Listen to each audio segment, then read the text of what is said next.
has a belief that it's secretly a cult that's controlling everything. She stuck to her dreams. That sounds more inspirational than it needs to, but she did. She stuck to her dreams. I'm just gonna keep saying, she's like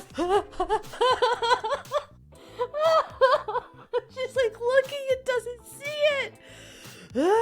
This is like the opposite of pareidolia. That's how we all make friends, right? We just keep saying things and talking to certain people until they're like, fine, you can sit with us. And you're like, oh my God, thank you. I love that.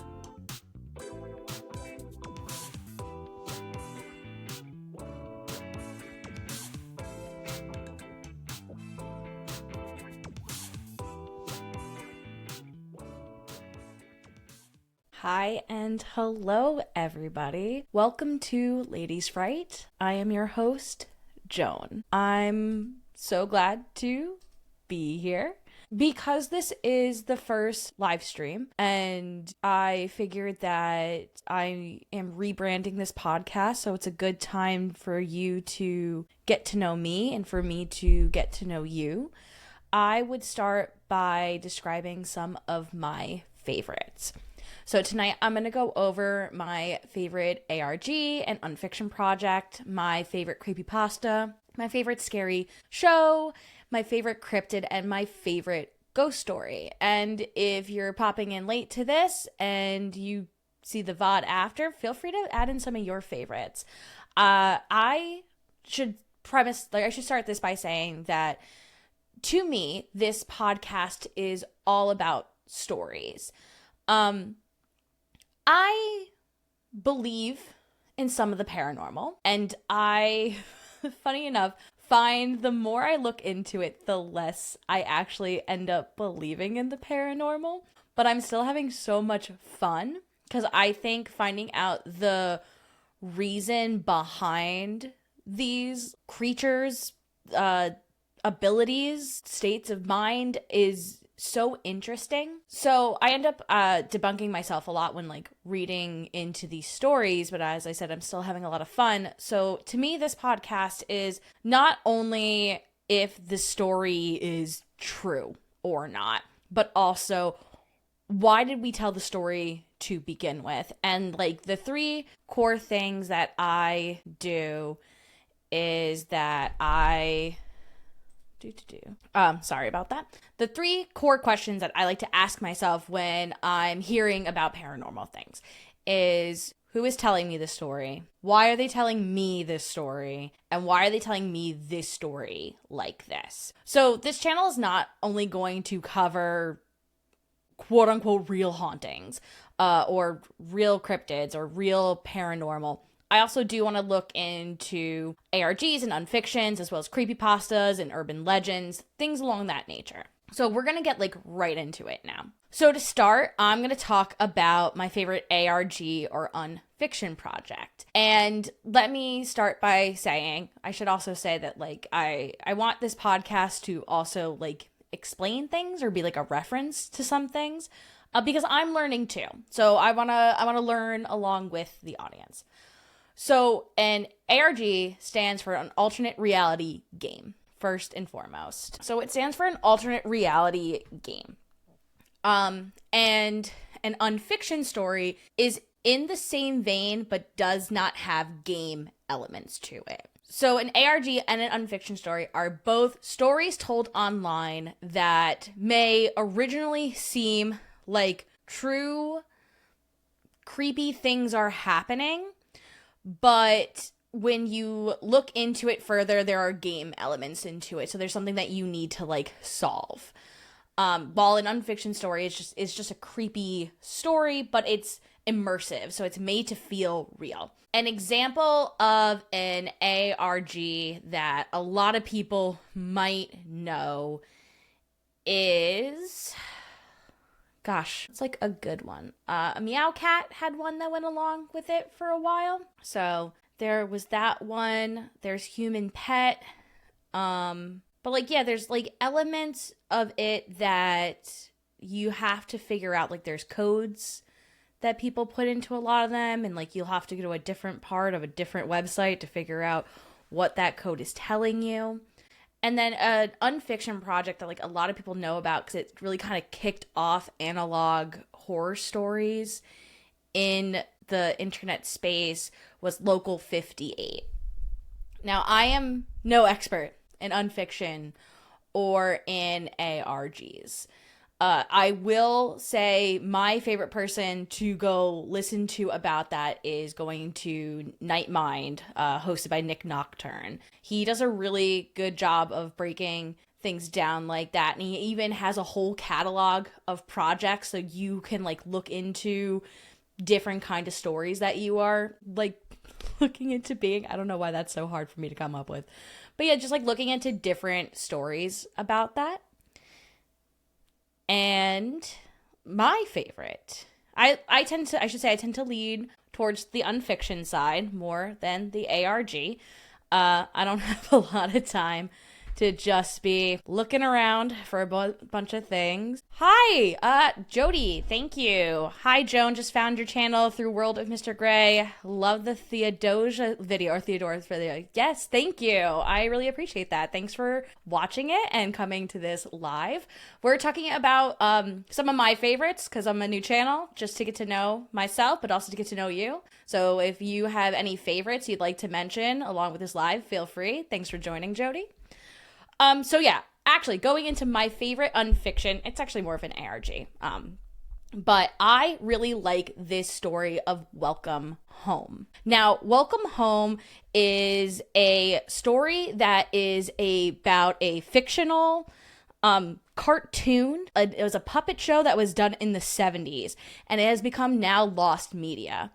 And the Welcome Home restoration team is looking into finding these items and restoring the show. But like no one really seems to remember the show except for a few people. And they're put up this website and weird messages start to come through the website. The least famous my autocorrect. LL. Yeah, Jody. No, I am also dyslexic. So sometimes autocorrect does me real dirty and I can't turn it off because I kind of need to rely on it just a smidge. But I totally feel that. So no one can really remember this, and they keep getting these like letters and packages into the restoration project, and they have black goo on them. And people start to act weird in the restoration project. They're like, there's this like phone, like toy phone they find, and it won't stop ringing. But like, not to everyone. Only to people who've like touched this black goo. And the reason I just love it so much is that it is so creative. And the website will go, so it's based on like a website, and the website will go through updates. And they'll do like a Christmas update or a Halloween update. I'm actually going to soon switch to the screen and show you their spring update. It's a multimedia project, and I mean that like in the way that like, yeah, there's art on the website and it's gorgeous, honestly, but also like they make like real projects and like real sculptures and like real puppets to also like show this, like to make the show come to life. And it's also fully voice acted, and the voice acting is really, really cool. So if you want to like look into this more, I don't want to talk too much about it or go too much into detail, because I want to reserve for doing like an episode about it. But if you want to see like the timeline and know the theories behind it, I highly suggest going to, as I said, Nightmind, Nick Nocturne. He also has a whole summary of what has happened, because it started in like February of 2023, and it's still going now. And then also Game Theory has a whole bunch, and I think they actually just wrapped up their thing and they put out a new video. So they wrapped up their whole theory, I should say, about it up until this new spring release. So I should also mention, the main character is Wally Darling. And Wally is usually the head of the website, but recently he has gone missing and he is no longer on the website. But I'm just going to take you through, and I'm going to show you the website, and I'm also going to show you a few of the character sheets, just so you can see like how much detail and love is put into this. So as you can see, Welcome Home, here it is, fully animated as well, and it's springtime, so there are little like flowers everywhere, which I think is just so cute. And then if we click on it, we enter this website, and look how just gorgeous this website is. You have all these things, and you have this about section. You have all this artwork here. Click on welcome home. And as you can see, so usually Wally would be here, and Wally is actually missing this time. The about us, you have this. I'm trying to find, oh, and as I mentioned, there's like black goop. You can see some of it on here. The neighborhood. This is what we're going to quickly look at. So if you look here, you have this whole neighborhood, and it's so sweet. So we're just going to go and click around. You can click here and get full character descriptions, and just quickly, just to show you, I don't know if you can hear that. We'll see. I feel like you can't hear that, but he is fully voice acted. And then, so that's Eddie, Poppy, Stan and Big Bird, Sally, Julie, who is makes the flowers bloom, and she's the one that's on the cover right now. Frank. Frank is my favorite character. He's a little grouchy, and he likes bugs. I don't like him because he likes bugs. I like his grouchy and sassiness. And I'm kind of like into his hairdo. I think it's real cool. And then we have Barnaby. And then we have Howdy. Howdy is a caterpillar. As I said, we're just quickly going through this. And here's the thing. So there are actually 9 neighbors. As if you count 1, 2, 3, 4, 5, 6, 7, 8 houses. But house or home, so that's why it has little eyes, is actually also a neighbor. But in here, we have Wally Darling. He's typically the one who's the star of the show, but as I have mentioned, he has gone missing. So that's the latest well, that's not the only latest update, but just so you like understand. I came in late. I'm not sure what site you are showing is, but my squirrel brain loves the look of this. So this is a website called Welcome Home. It's actually the Welcome Home Restoration Project.net. This website was created for an unfiction project. So an unfiction project is basically like a story that's meant to be creepy. So what I'm saying is that Clown, who's the artist who made all of this, has made this to make a creepy story. And this is probably my favorite of this genre that's out right now. I'm being a little confusing in the way that I don't want to go too deep into it, because I do want to reserve time to go through this whole thing and talk about it on a video. Because, yes, it's squirrel brain, yes, colorful, beautiful. It's supposed to be based on a 1970s look. I think it's gotten the Jim Henderson look down pat. It is just gorgeous. And as I mentioned, fully voice acted. I love this. So that's my favorite ARG/unfiction story. Oh yeah, you gotta be a creepy story plus art. I know. It's just so gorgeous. And as I said, the voice acting, you just I enjoy animated things. Like I like anime and things like that. So finding some good voice acting is like real hard, especially like ones that don't make you like cringe from hearing it. So beautifully done. Really love it. Really creepy. There's like different hidden parts of the website.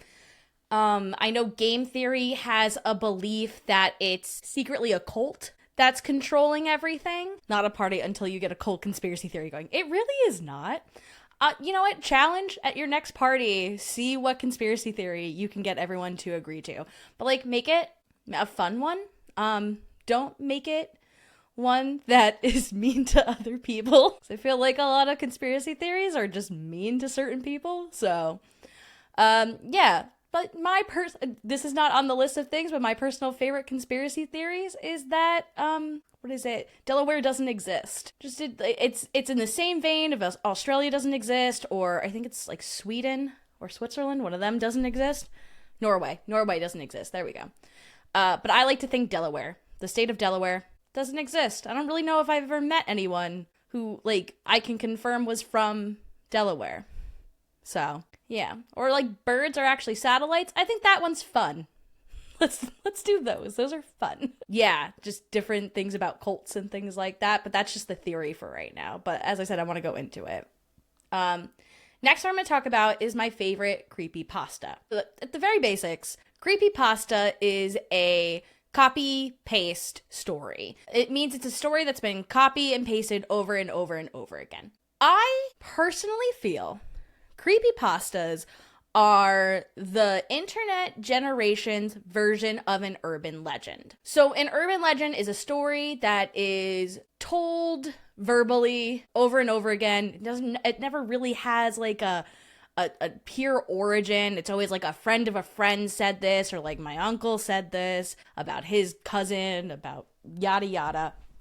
And at the end, it usually has some type of lesson. An urban legend is also just a more modernized version of a folktale, which I'm also really into. But typically at the end, there's some kind of like lesson, or there's a nod towards how a culture is feeling about things.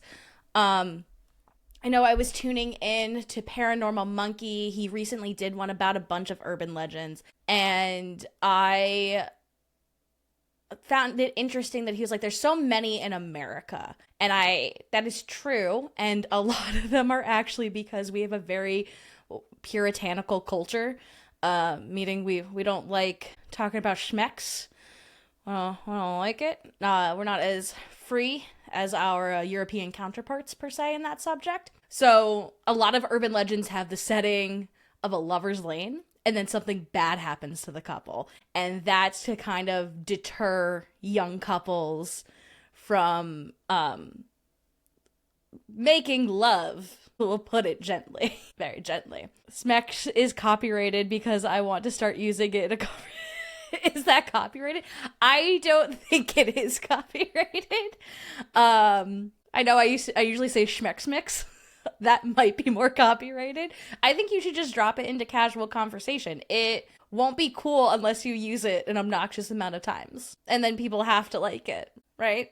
That's how we all make friends, right? We just keep saying things and talking to certain people until they're like, fine, you can sit with us. And you're like, oh my God, thank you. I love that. So creepypastas is just like another iteration of that, I feel. And then I like this creepypasta. It's called Genetic Memory. And it's my favorite creepypasta because personally, my favorite fear or favorite kind of fear to feel is this suspense.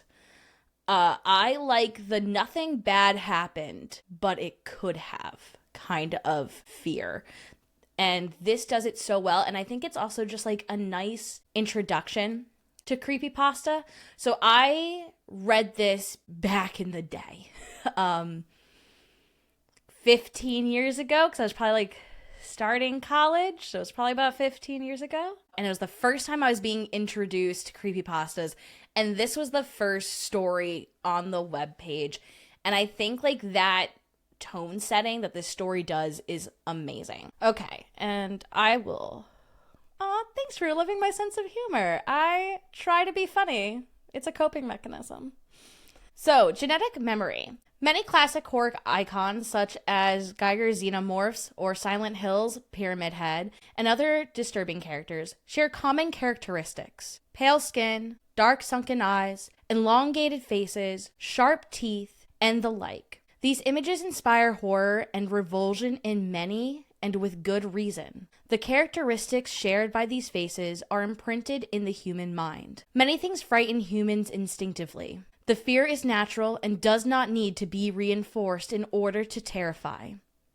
The fears are species-wide, stemming from dark times in the past when lightning could mean the burning of a tree home. Thunder could be the approaching gallops of a stampede. Predators could hide in darkness, and heights could make poor footing lethal. The question you have to ask yourself is this: what happened deep in the hidden eras before history began that could affect the human race so evenly as to give the entire species a deep, instinctual, and lasting fear of pale beings, dark, sunken eyes, razor-sharp teeth, and elongated faces? Just be careful out there. Ooh, I still get chills when reading it. So, like, yes, we see these characters all the time. I know they mention, like, Xenomorphs, they mention Pyramid Head. The Pyramid Head doesn't have eyes.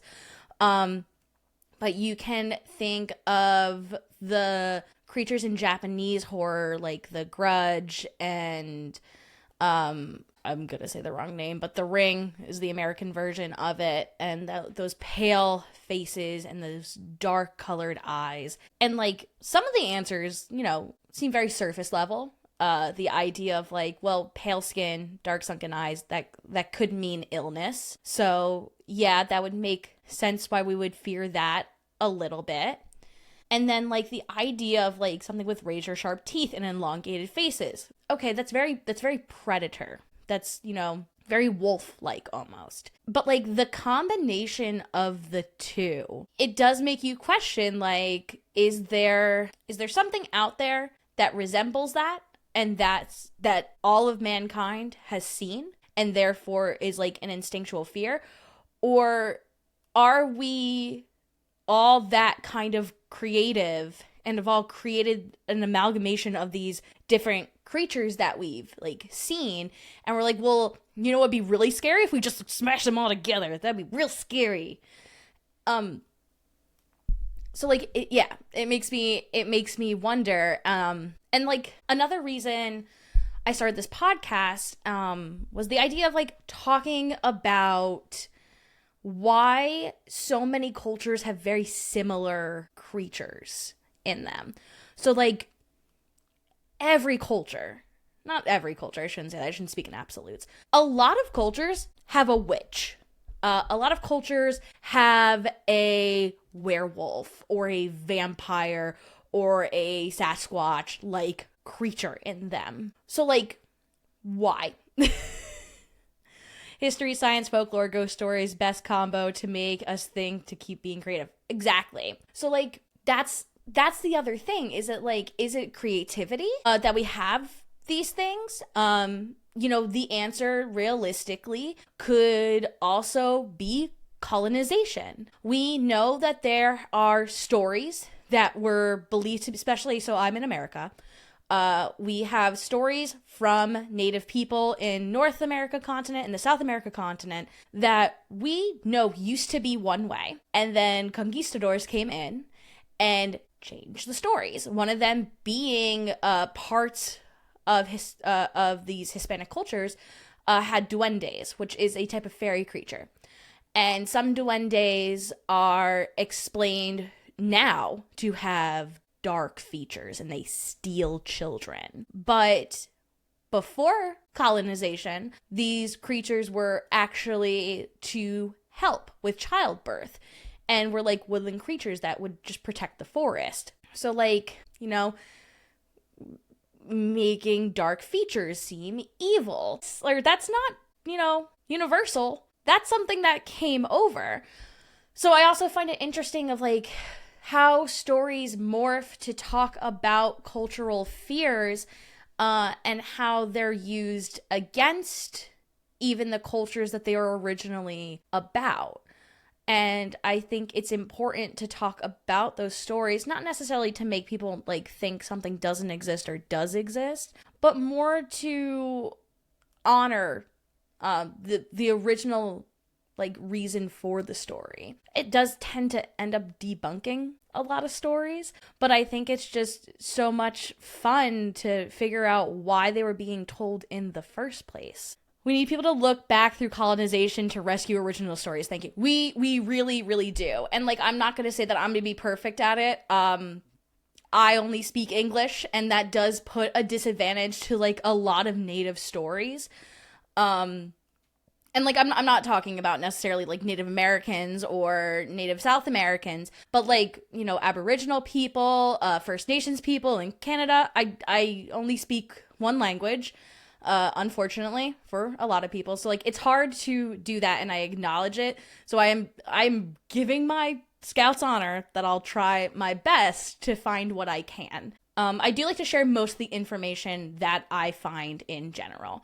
And I do like to, as I like mentioned at the top of this, I do like to question who's telling me the story. Why are they telling me this story? Why are they telling me the story like this? And not to be a drag, but a lot of it is because colonization, honestly. A lot of the times it's colonization. And an example of a story being one thing and then being turned into a different thing leads into my favorite cryptid. So we're going to talk about that for a little bit. So my favorite cryptid, and mostly because of the bad rap they get, is I love banshees. I think banshees are so interesting. So banshees, for lack of a better term, is known as like a weeping woman or a weeping fairy, I believe, in like the Gaelica. But essentially, the very base that people will say is that they are these cryptids that come out that look like women and they just scream. And if they scream, it means you're gonna die. No. No. So, 1, they are a fairy. 2, they're a harbinger. The Irish love a harbinger of death. They just want to know when they're gonna die. They just love to know that information. And I'm not saying this. First off, I'm half Irish. Not that really matters. I'm half Irish. I'm American. I have ancestors from Ireland. But they have things like the Doulahan, which is a headless horseman figure who tells people when they're gonna die. They have these banshees that tell people when they're gonna die. And they also have like their own version of a doppelganger.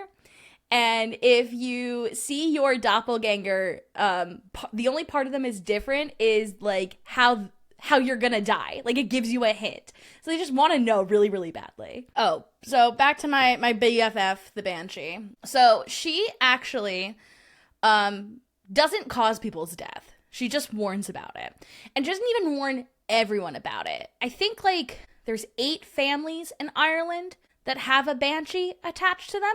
So not even every person in Ireland gets a banshee. And what she does is that she like screams. I should also mention that like I'm talking about this from prior research. I don't have the research right in front of me. So if I get something wrong, my apologies. I should also say I have future plans, maybe once a quarter, maybe once a year, who knows, to go back through older episodes. And if I've learned new information or I've been corrected, to do a live stream about going over those corrections. Because as I said, I'm here to learn. And I'm here to learn with you. I'm here to explain with you. We're going to have so much fun. It'll be fun learning. So like it's only like 8 families.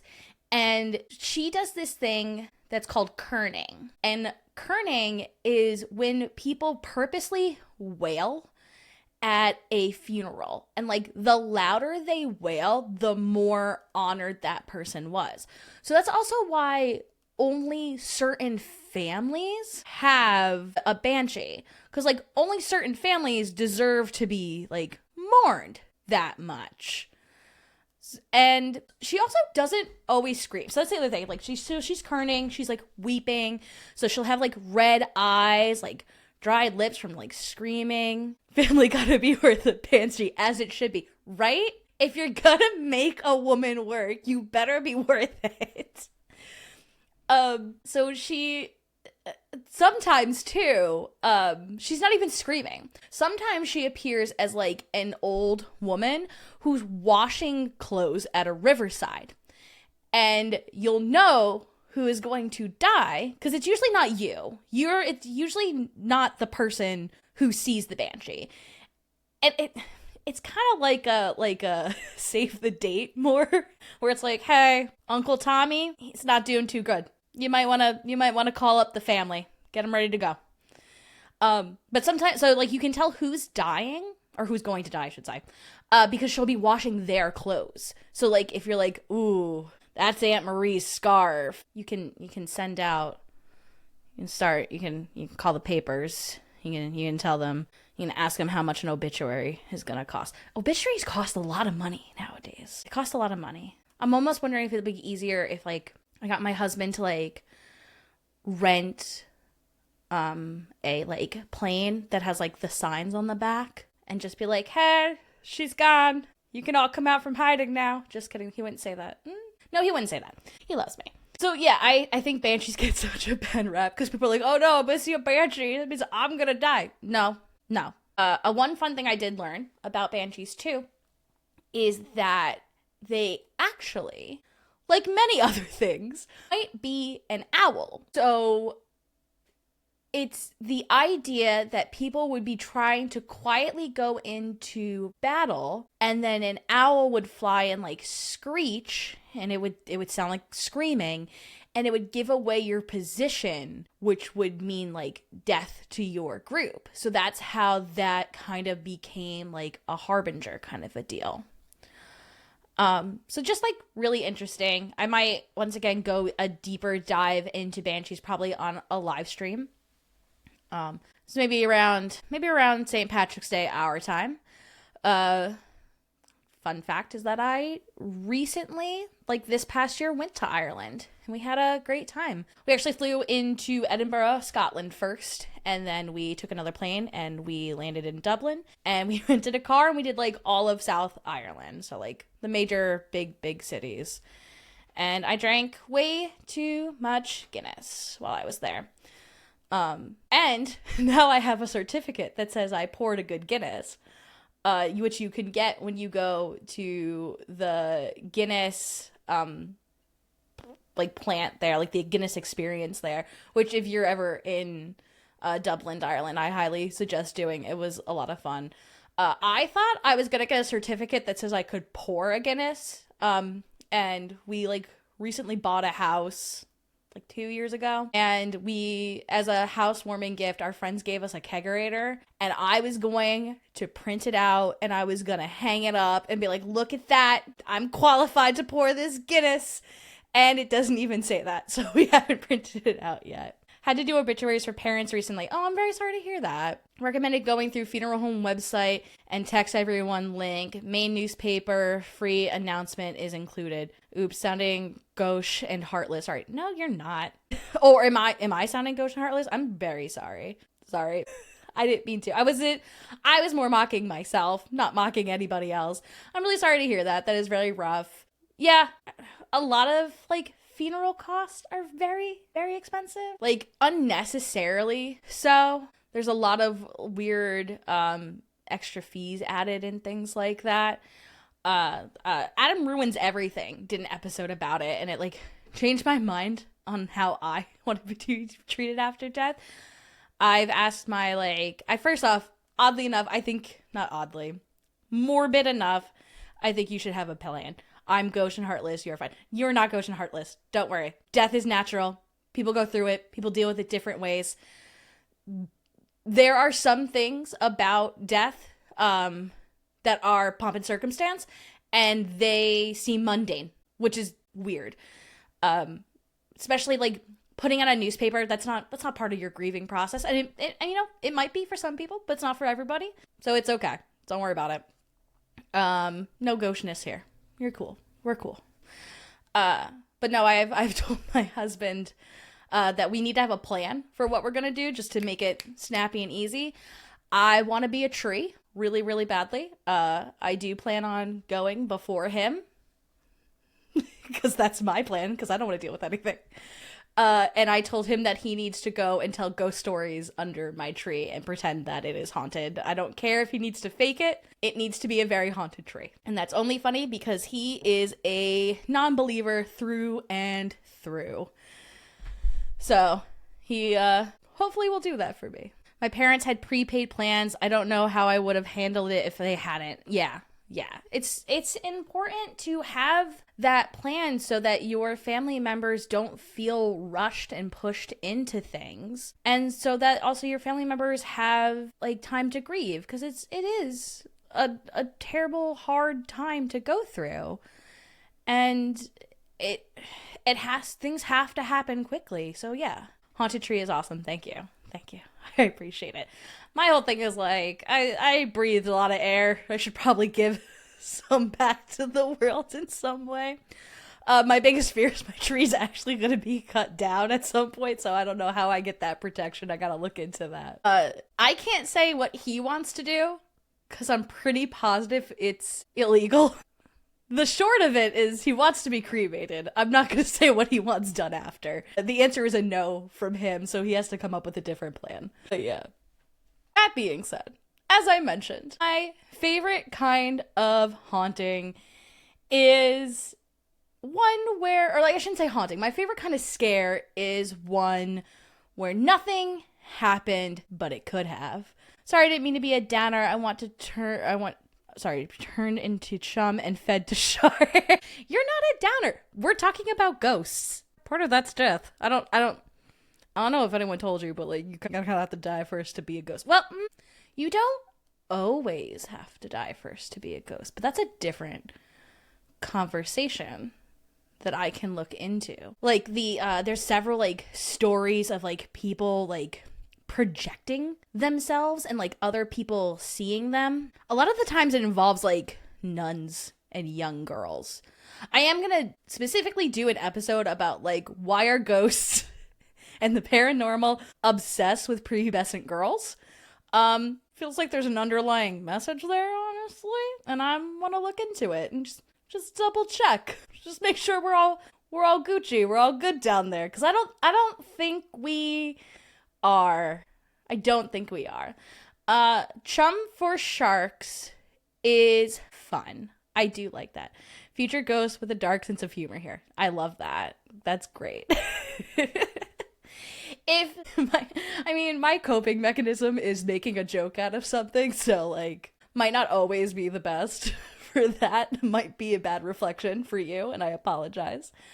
But yeah, also I do love the, I want to feed the earth with my body. You want to feed a shark with your body. And I think that's valid. I think we're both valid in our choices. But okay, so I was going to say, my favorite scary show. So I'm actually going back. I don't like scary movies, to be honest with you. First off, I'm not a huge movie person. It takes a lot for me to like agree to sit down and watch a movie. I don't know why. Because I have been known to watch 5-hour-long YouTube videos about niche subjects that I don't care about. Humor as coping, come sit next to me. Ooh, I will. Thank you. Thanks for inviting me. See, this is what I was saying. I just annoy you till we're best friends. See?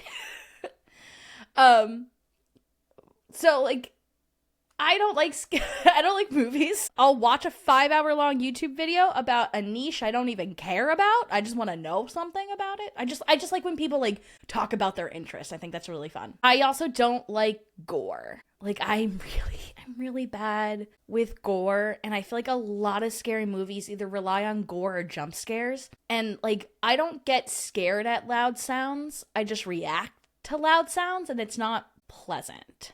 I should also say, for the most part, I don't like zombie movies. Don't like zombie movies because I don't like humans attacking other humans and like resource guarding, which is like basically what all zombie movies come down to. It's not the zombies, it's how people treat each other. And I don't like zombie movies for the same reason I don't like war movies, because like it feels icky and I don't like it and it gives me anxiety, so I don't watch them. That being said, my favorite scary show, and this is me being a basic biddy, I know, is Haunting of Hill House. I love Haunting of Hill House. So as I mentioned before in this, I really like the content creator Nick Nocturne, and Nick Nocturne talks a lot about an earned jump scare. He's like, there's a lot of like big clappy sounds, big loud music change, and then like you get jump scared. And after a while you get annoyed because it doesn't feel earned. And you're like, well, yeah, great, sure, whatever. Thanks. I prefer psychological and supernatural horror. Yes. You have a jump scare and like it keeps happening. My example of this too is like it's not new anymore. It came out when I was in college, Jesus. But the revamp of it, like it was just, after a while, it was jump scare after jump scare after jump scare. And I was like, I'm not scared, I'm just reacting. Haunting of Hill House has one of the best jump scares ever. It is so well earned. The tension is brought so high. And I know some people really hate the jump scare. I think it's chef's kiss jump scare. It is so perfect. As the tension is growing so high from, and spoilers, it's been out for a while now. So if you want to go see it, go on Netflix. Spoilers. Not really. But the two sisters are having an argument, and the tension is getting brought up because they're fighting with each other. And then all of a sudden, a ghost comes out and screams to bring it back to attention. And the thing is, the jump scare is so good because you're leaning in for the tension of the fight. Your guard is so dropped because you're focusing on the drama that is happening in front of you. And this jump comes out of nowhere, and it's so good. I just love it so much. But the other thing I love about Haunting of Hill House is the scares just keep on giving even once the show is done. And that is because they have hidden ghosts throughout the background of that show. They're the main ghosts, and then they just have these ghosts they never explain. They're just there. And at first, you might see a couple like, ooh, that's kind of spooky. And then, and I'm going to show you this article. You see these articles, and if you've seen the show and you haven't seen these ghosts, you your heart does a pitter patter. It gets real scared. It's just that feeling of something could have happened to me. If I was the character, something could have happened to me. It was right there. I thought I was aware of my surroundings, and clearly I'm not. Yeah, it is Easter Egg City. I agree. So I'm just going to go through this Vulture article, and we're not going to read it because I'm dyslexic also. I just want to show you pictures. This is picture book time. So yeah, let's go through this Vulture article. So first off, my first dude right here. Who he? He doesn't belong here. What is he doing? That's scary. Don't like him. Keep going. I don't have an iPhone, so yeah. Ghost under the stairs. Hate him. The man fixing the grandfather clock. Shiver. Yes. So and that's a very obvious ghost because you're like, oh, that's weird. I think I know these books are, or I know the shows are based on books. I do have to wonder if the grandfather clock was an allusion to the Perron family and with the Conjuring house, because there was that story of the one daughter walking in and seeing a person working on the house, and then realizing later that there was not a person there. She was the only one who saw them. So I have to wonder about that. So yeah. Just this ghosty hanging out by the stairs. Also, may I mention, pale face, dark sunken eyes. Could be onto something here. This dude, we're focusing on him. No, who's that? Who he? What is he doing? Don't like him. There's two ghosts in this scene, and I'm also even now I'm checking the sides here to make sure there's no one else. But there are two ghosts here. This is such an intense scene. This is the first scene of the show, and they're running out of the house, and they're already hiding them.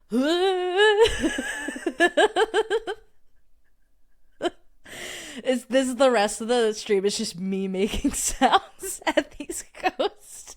But yeah, no, just there, chilling. This one's out in the field. And also once you do see them, if you do a rewatch, you try to look for them, and now you are paranoid. You're paranoid that there's something watching you and you have to look. And Mike Flanagan is genius. He is so good. So I actually, Haunting of Hill House is my favorite in that series Haunting of. Bly Manor, I was not a fan of in the way that I felt like I could guess the plot points. And there was some of it that I wasn't in love with. It didn't make sense. And then I learned that it was based on the Turn of the Screw. And I didn't read Turn the Screw, but I had someone talk about their niche interest in it, and it made a lot more sense. And then I had a deeper appreciation of it. The other thing about Bly Manor is that, I thought I saw all the ghosts in the background because, I'm on it. I get it. And then I saw pictures of the ghosts that I missed. And there's one specifically of, a little boy ghost under the kitchen table when they're all having breakfast. Sent me. Gone. I was I don't know. I'm not fit for the world of Haunting of. I don't belong there, clearly, because I don't know what's happening. And I'll say that I was raised Catholic, so Midnight Mass was so interesting. And I think I want to do a rewatch of it now. I can't do a rewatch of it now. I don't have Netflix because I was sharing passwords. But I would like to do a rewatch of it, especially with all the talk of demons and things like that happening. Because so in Midnight Mass, it's supposed to it has all the like accoutrement of a vampire, but they never say vampire. And Mike Flanagan did that specifically, where they just never say vampire. They think it's an angel and or like a demon. And I think that has a lot to say about like how culture is now going through another satanic panic. And mind you, like, everyone's like, oh, it's going to be satanic panic again. It's going to be satanic panic again. We've had so many satanic panics, but we are going through one now where like there's this like idea of like purity culture and like Gen Z specifically is doing a lot of purity culture as well. And there's also this heightened voice of Christianity coming back and like demonizing the other, not making demons, but literally demonizing others. So I think that's an interesting look. Bly Manor, The Living Ghost, spoiler. Yeah. I really don't like the ones where there's just children in there and it looks like they're all looking. I don't like a lot of them, honestly. There's satanic panic. Time to update my wardrobe. It's okay. Honestly, just like fashion, it comes back around.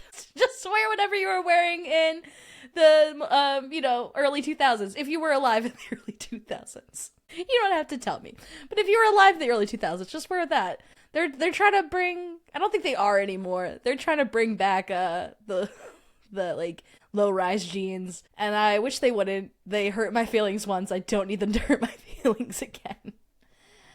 Oh no, I don't like her. I don't like the fact that they if they just looked up they could see her. That hurts my feelings. That hurts my feelings. Where is this one?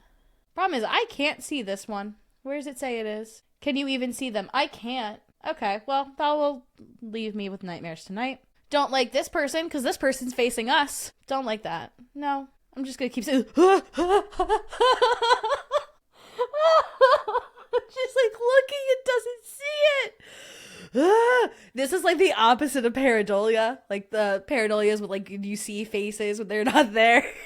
Low rise dreams. True tool of the devil. I hate them. No, they are. They're meant to go into your soul and make you promise things that you wouldn't in order to never have to visit them again. No, I don't like this. No, thank you.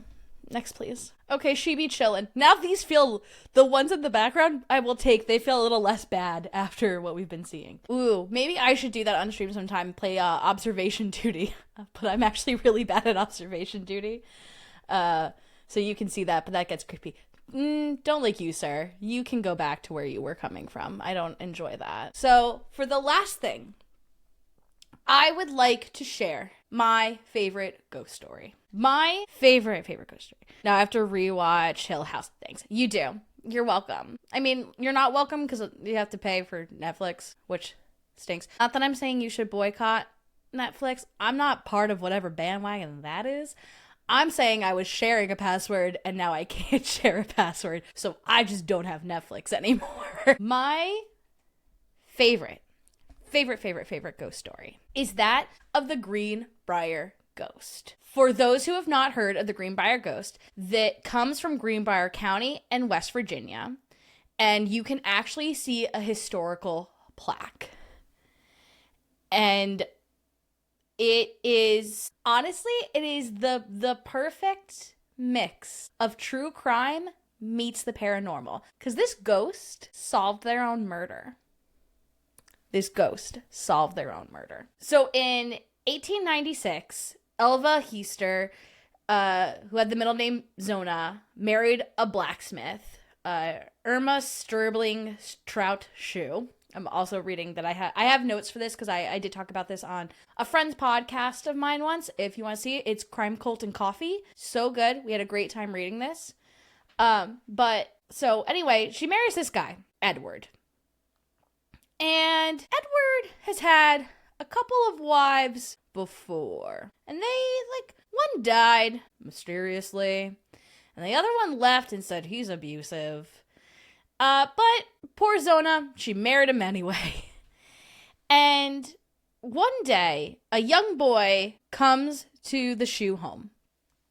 And he was sent there by Edward to ask He was sent there by Edward to ask Zona if she needed something from the store. And when he gets there, he sees Zona is at the bottom of the stairs and her neck is turned in a weird way. And this is like a young boy, so he doesn't know what to do, so he runs to his mother. And his mother goes and calls the police. By the time the police get to the house, Edward has already dressed Zona's body for burial. Because this is during the Victorian era, and there were certain things that had to be worn for mourning. There was, like, specific clothes that need to be worn. And he, like, puts this, like, heavy collar dress on and, like, wraps her head in this scarf. And he's like, oh my God, she loved this scarf. And the coroner comes to look at this body of Zona. And he's like, and Edward's at the top of the body. And he's just so sad. He's just so sad. And the coroner's like, my dude is so sad. I can't look at the head. He's just too sad. He's just too sad. So they just buried the body. And Zona's mother is like, hey, I never liked Edward. As a good mother-in-law should think. That's not true. My mom likes my husband. But anyway, as a good mother-in-law should think. She goes, I never liked this guy. So she goes and falls. So I should also say that the coroner diagnosed, I don't know if it was diagnosed, but like claimed that Zona's death was done from the quote-unquote everlasting faint. What does that mean? Who knows? But she died from the everlasting faint. And coroner needed a spine. Oh my gosh.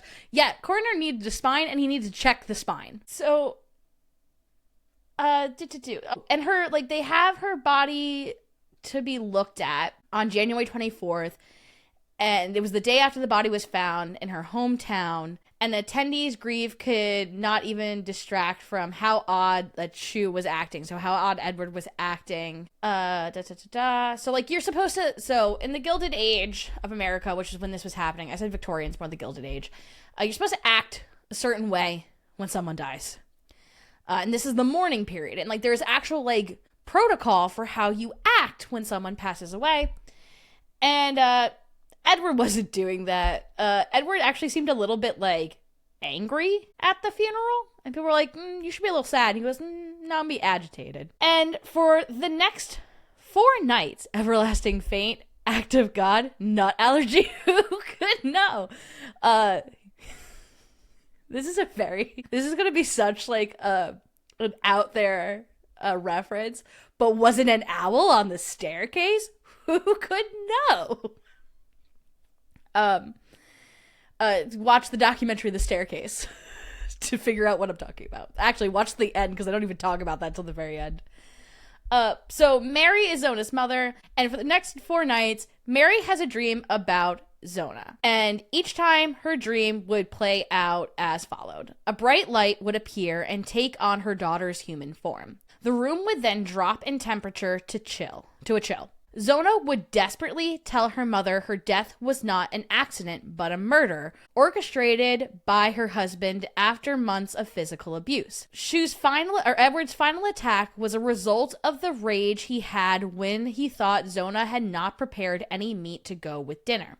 Zona would then tell her mother how her neck was squeezed off at the first joint. She would then turn her head completely around, 180 degrees, and she would then turn her body so her feet were facing the opposite direction of Mary and walk away while still being able to stare at her mother. So her head's this way and she walking this way, just to drive the point home. So Mary, her mother, is like, I'm having these crazy dreams. I'm definitely having these dreams. They're definitely dreams, and my daughter's definitely coming to me in my dreams. So she goes to the prosecutor's office. And, you know, let's think about this. It's the late 1800s. She's a grieving mother, and she's now telling ghost stories. Doesn't look too good for her. Doesn't look too good to get justice.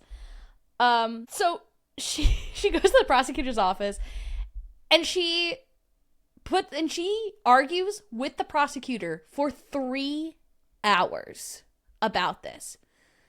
Yeah, hi mom, miss you. By the way, solve my murder. Okay, thanks, bye. Yeah, no, exactly. Exactly. So, she's like, yeah, she goes to the prosecutor's office, yells for 3 hours, gets the prosecutor to agree to exhume the body. They exhume the body and take off the scarf. Guess what? Guess what? Zona's neck was broken due to a traumatic fall. I think it's actually due to strangulation.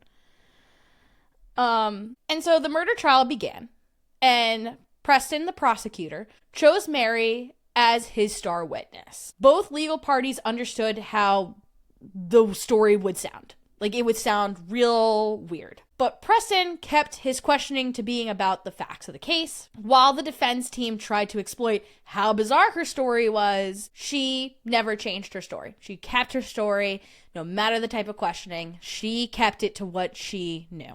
And then it convinced the community, the whole community riled around this mother, and it convinced the jury that Zona had come back and now her mother could serve her justice. And Edward was found guilty on July 11th, and he was sentenced to a life in prison. Her mom was a badass mama bear, props. Exactly. So this is why I love this story, because if it's true and ghosts exist, this ghost was like, no, this is not how I'm going out. And they solved their own murder. Beautiful. Perfect. If this story is not true, this mother, like, it's a story of a mother's love. It's a story of a mom who was like, I need to come up with some way to prove that my vibe check on this man is bad. It is in the negatives. It is not good. And I need to get my daughter justice because I know he did it. And she, like, came up with a story even though it was so bizarre, and it worked. And it worked because she had tenacity too, because even if she wasn't believed, she still stood in there for 3 hours and argued. I've been on this live stream now for an hour, just a little over. I had to come up with different topics. This woman stuck to the same topic, her dreams. She stuck to her dreams. That sounds more inspirational than it needs to, but she did. She stuck to her dreams. And I just think it's such a good story. Like, when it comes down to it, it is such a good story. It's either a ghost story or it's a story about a mother's love. And I think that's what we can take away from a lot of these cryptid stories, is that, like, there are cryptid, I should say, but, like, also ghost stories. There's other meanings to them. So, like, what are those meanings? And, like, why are we being told them? And, like, yeah, sometimes you're being told a story for a nefarious reason, and that sucks. Like I just talked about in my episode of The Blue Lady, how I think a lot of those stories are being told to sell paranormal tourism. And it sucks. It sucks to be told that. But it can be fun. You can still enjoy it as long as you understand that that's just entertainment and that's what it's there for. You know, it can suck to be told that things are demons, when it's probably just pushing a religious ideology, and that sucks. It does. And I don't think there's anything good about that, actually. I can't think of anything great, because if you're, like, being told you're a bad person just so they can sell a movie franchise, like, I don't think that's good. I wouldn't do that, personally. So many good scary stories. I know. I love a good scary story. And I love knowing why it's scary. I think that's the thing. I want to know why I'm scared. I've been talking about this with a couple of people that, like, I feel there's a lot of things and a lot of stories that happen and people want to blame the paranormal or make it something, like, bigger than it is. And I think it's okay to just say something's creepy. Eyeless53, my favorite costume was Kermit the Frog and Miss Piggy. Were you both Kermit the Frog and Miss Piggy? I want to be clear. Or were you one or the other? And which were you? And I know I'm asking a lot of follow-up questions. Next follow-up question is, did you do the voices of both and or the one you were? Jody. Favorite Halloween tradition, I go to Denver Botanic Gardens Haunted History / Day of the Dead Night Tour. That sounds so cool. I have family that live in Colorado. I have to ask if they do that. That sounds like a lot of fun. When they say haunted history of the Botanic Gardens, are they talking about like the location? Or like, are they talking about like the haunted history of the flowers? Lanny was Miss Piggy Yellow. Oh, I know who this is then. Hello, Eyeless53. I'm not going to say your real name. Eyeless53 and I know each other in person. Did you do the voice? And or did you sound like Jordan Peterson / Kermit the Frog?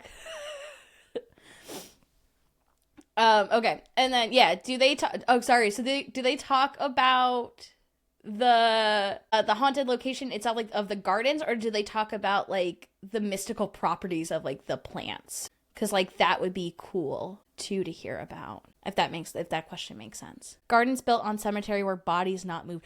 Ooh, that's spooky. So I went to college in New England, and oh, I'll read your comment in a second. I know that story. Never mind. I went to college in New England, and they had this building called the Old Chapel, and they had to move it. Like, they were gonna like pick it up from the foundation and move it literally down the road a little bit so they could build this new building for the school. And they found a bunch of skeletons underneath it, and it was because back in the day, when there was a medical college there, they were not allowed to be given cadavers, so they did grave robbing and hid it under the floorboards. So they found a bunch of skeletons there. Eyeless says, no, but I got my booty grabbed in a dance club, though. I've heard this story before. I forgot that was that costume. Jody, haunting mostly, also elaborate floral altars for Dia de los Muertos garden next to Cheeseman Park. It's Cheeseman Park. I'm scared. They're still finding bones during construction on the Cheeseman Park. What is Cheeseman Park? Wait. Is someone's last name Cheeseman? And how do I become part of that family dynasty? How do I do that? I want to be a cheese man. No, I understand what you mean. I'm also white. Dias de los Muertos is probably the best I could say. Don't worry. It's probably me and not you. Even if it is spelt off, it's probably me, not you. Don't worry. But yeah, spelling aside, who is Cheeseman? I need to know. Definitely look up Cheeseman Park, Denver. Big turn of the century scandal, like movie poltergeist. Oh.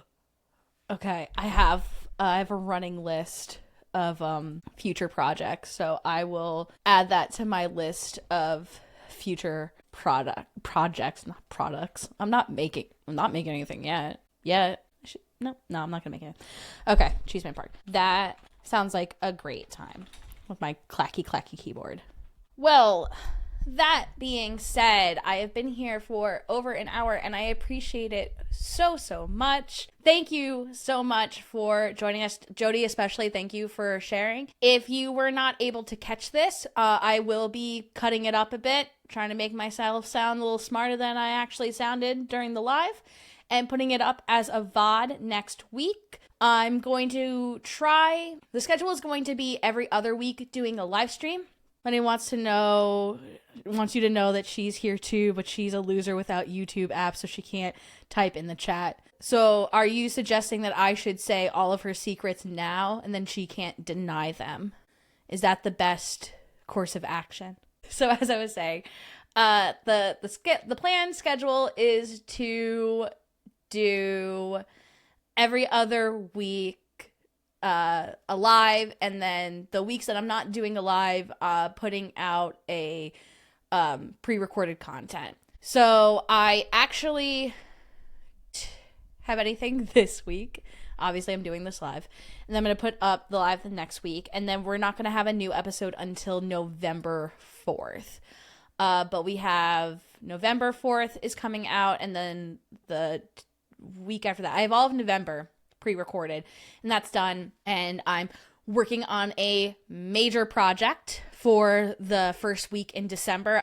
Anyway, make sure to like and subscribe to the channel, but also make sure to like the stream. It really, really, really, really helps. If you want to see more of me and hear more of me, but in a more formatted way, I have 3 episodes out that you can listen to now. Be sure to like and comment on those if you do so. And that being said, I'm going to head out. Good night, everyone. Thank you for joining. Bye.